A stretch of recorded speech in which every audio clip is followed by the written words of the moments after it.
In the Cessna app, you should be somewhere around GPS, loss procedures, using flight instruments. And then tomorrow is the quiz, followed by a little review session. Let's see what we got next week. Next week is all weather, so the fun part. All right, let's see.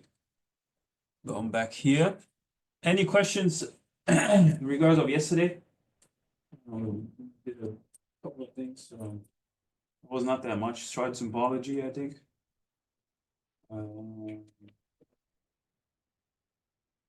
Safe altitudes, I think. Minimum safe altitudes.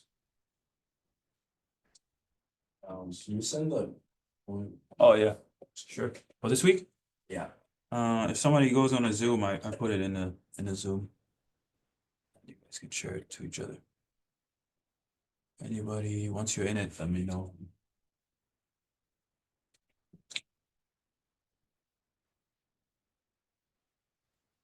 All right.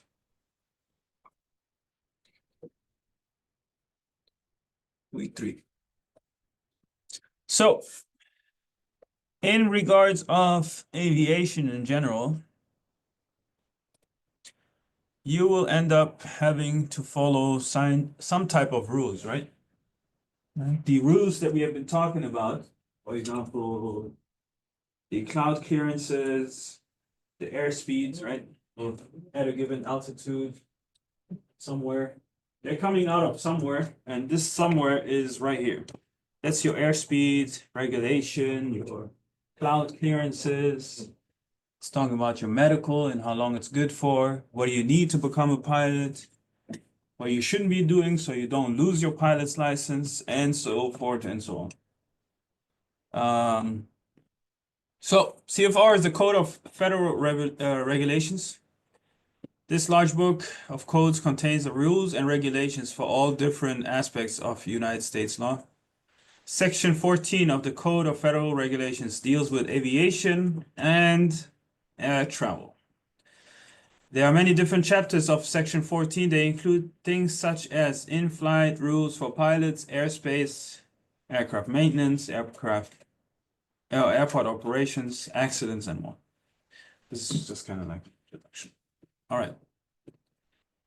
So there is your FAR aim, and the aim stands for something by itself. The FAR stands for something by itself. So the aim. Aeronautical Information Manual. The Aeronautical Information Manual in this FAR aim, obviously, you're gonna find at the very back. And it's worth it to, I don't know, maybe get one. A lot of people get it on the iPad, and it gets updated all the time. I don't know how I never got that version, but apparently if you buy it once, you will always get it updated each year. But I highly suggest maybe buying one of these books. They're a little pricey. I think it's like $30 or something, or maybe I don't know. This one is saying 20, but I don't think they're that cheap. I mean, $30 is also not that bad. And then if you go, for example, here, you will find aims that are going to be in regards of aviation in general. It can be aviation in regards of instrument approaches. It can be in regards of weather. It will give you explanation on how to read certain things. I'm looking at this one, for example. It talks about air meds. It tells you how to read air meds, what air meds include, what they don't include. It's very helpful, especially if you're kind of like confused by something. It will tell you how, for example, the METAR or the ADAS is being produced, how they determine that it is scattered and not broken, how it's broken and not, and so forth and so on. Okay. What air traffic control has to do, for example, if there's, I'm just trying to come up with some examples. What air traffic control has to do, for example, when there is a a heavy aircraft in front of you, how much spacing they should keep between you and the plane in front of you. These regulations are found in the AIM.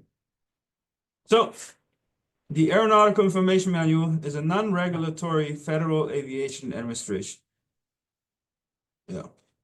Publication containing basic flight information and air traffic control procedures for use in the national airspace system of the United States. So, for example, if you're struggling with comms, this is where you find the most common, or pretty much all the what do you say, verbal, what do you say, verbology or something like that? The words that they use in regards of ATC. Okay, if you have never heard of Nordo and you wonder what Nordo means, you probably find it in the AIM, okay? Which stands for no radio. Somebody with no radio. They announce these people as a Nordo.